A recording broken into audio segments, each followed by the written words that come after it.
monde du dessin, il y a un débat qui revient régulièrement. Faut-il choisir le traditionnel ou le digital? Et pour ma part, j'ai longtemps cru qu'il fallait choisir. Surtout quand on voit certains ne faire que du traditionnel ou que du digital. Jusqu'à ce que je commence à utiliser les deux. Et plutôt que de comparer bêtement telle une liste Carrefour, j'ai décidé de réaliser exactement le même dessin au traditionnel et au digital. Attention, alerte, warning, on sort la sirène d'alarme. Ceci n'est que mon avis personnel et je partage que mon expérience, pas une vérité universelle. Donc si vous n'êtes pas d'accord, c'est totalement normal. Et maintenant, nous pouvons passer au digital. Alors ça va peut-être vous surprendre, mais au début, j'étais totalement contre. Parce que j'ai souvent entendu, ce n'est pas de l'art, c'est trop simple, etc., etc. Mais un jour, j'ai vu des gens faire du digital et j'ai eu trop envie d'essayer. Et là est venu mon premier problème. À toutes les personnes qui font du dessin digital au doigt, sachez que vous avez mon plus grand respect. Parce que vraiment, je trouve ça archi infernal. Je ne vois pas du tout ce que je fais et ça m'a rendu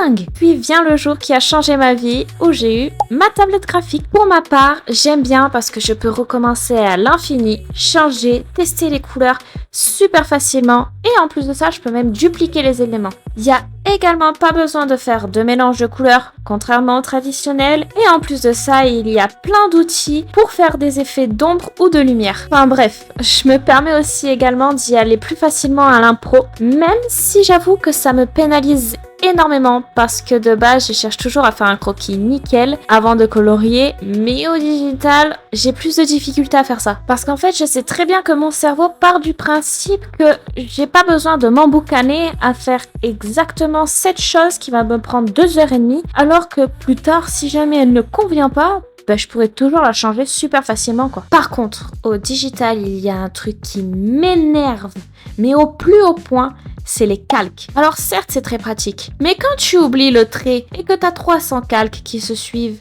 et que tu sais pas où il est, ça peut m'énerver. Après, je sais qu'on peut noter ses calques, je le faisais au début, mais j'ai arrêté, ça prend du temps.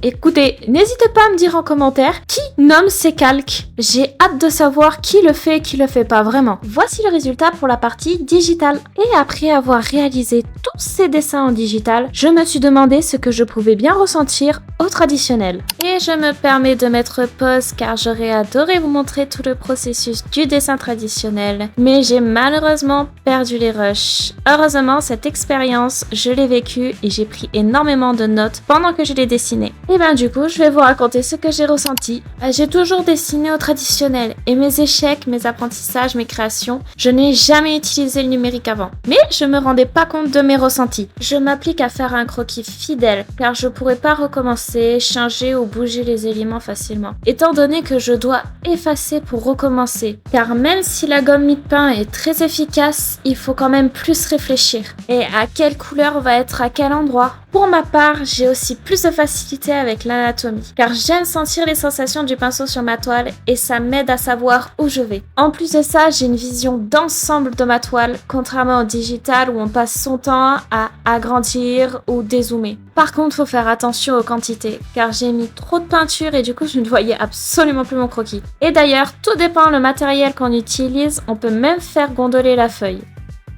On va éviter de dire que j'ai salé la feuille de derrière. J'ai également rencontré le problème des couches de peinture. Car même si je trouve mes couleurs plus vives, elles s'enlèvent quand j'essaye d'estomper ou de repasser avec le pinceau. Et après avoir réalisé ces chefs-d'œuvre, il faut bien évidemment ranger le matos, le nettoyer et nettoyer ses mains, car oui, ça prend bien plus de place que juste une tablette et ça salit beaucoup plus. Attention, cela ne veut pas dire qu'il ne faut pas nettoyer sa tablette graphique. Vous avez reçu justement une petite lingette pour ça.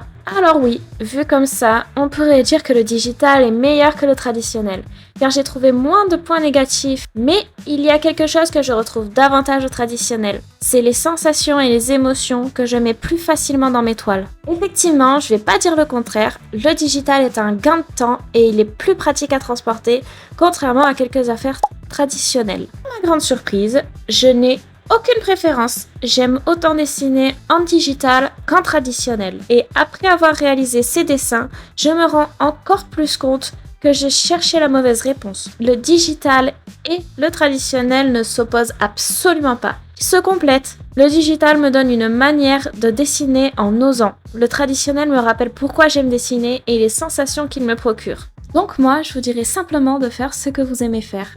En espérant que cette vidéo vous aura plu et qu'elle vous aura aidé, n'hésitez pas à me dire en commentaire votre avis sur ce sujet. Et je vous dis à la prochaine!